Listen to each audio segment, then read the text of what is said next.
தொடக்க வேளாண்மை கூட்டுறவு வங்கிகளில் விவசாயிகள் பெற்ற கடன்களை தள்ளுபடி செய்ய வேண்டும் என்று உயர்நீதிமன்றம் தமிழக அரசுக்கு அதிரடி உத்தரவு ஒன்றை பிறப்பித்திருக்கிறது.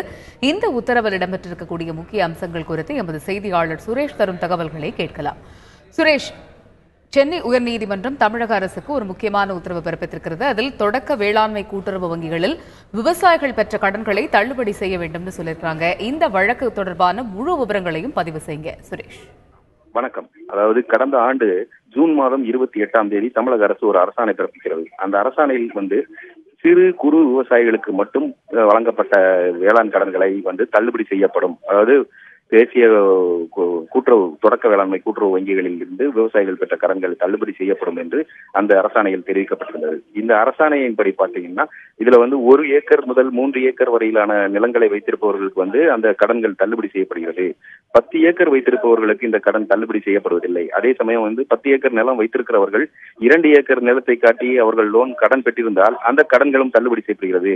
இது ஒரு மற்றவங்களுக்கு அது கடன்கள் தள்ளுபடி செய்யப்படுவதில்லை. இது ஒரு தன்னிச்சையான ஒரு முடிவாக இருக்கிறது. இது பாரபட்சமானதுன்னு சொல்லி தேசிய தென்னிந்திய நதிகள் இணைப்பு விவசாயிகள் சங்கத்தினுடைய மாநில தலைவர் ஐயாக்குன்னி என்பவர் சென்னை உயர்நீதிமன்றத்தில் மனு தாக்கல் செய்திருந்தார்.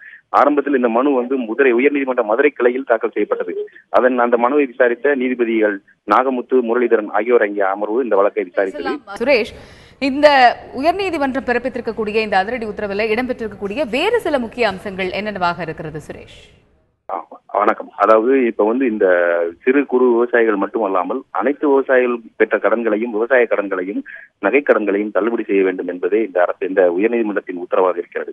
இந்த உத்தரவின்படி அதாவது கடந்த ஆண்டு பிறப்பித்த அரசாணையை விரிவுபடுத்தி இதற்கு ஏற்ற வகையில் புதிய அரசாணையை 3 மாதங்களுக்குள் பிறப்பிக்க வேண்டும் என்றும், அதே சமயம் கடன் பெற்ற விவசாயிகளுக்கு எதிராக கடும் நடவடிக்கைகள் எடுக்கக்கூடாது என அதிகாரிகளுக்கும் நீதிபதிகள் உத்தரவிட்டிருக்கிறார்கள். இன்றைய தினம் இது தொடர்பாக ஏதேனும் வாதம் நடைபெற்றதா? அதில் விவசாயிகள் தரப்பில் என்னென்ன முக்கியமான விஷயங்கள் முன்வைக்கப்பட்டது சுரேஷ்? இது வழக்கு மதுரை உயர்நீதிமன்ற மதுரை கிளையில் தாக்கல் செய்யப்பட்டது. நீதிபதிகள் இருவரும் மதுரை உயர்நீதிமன்ற கிளையில் வழக்கு விசாரணை நடத்தினர். அதன் பிறகு அவர்கள் இருவரும் சுழற்சி முறையில் சென்னை உயர்நீதிமன்றத்துக்கு மாற்றப்பட்டு விட்டதால் அந்த வழக்கின் விசாரணை முழுக்க மதுரை கிளையில் மட்டுமே நடந்தது. இன்று தீர்ப்பு மட்டுமே வழங்கப்பட்டிருக்கிறது.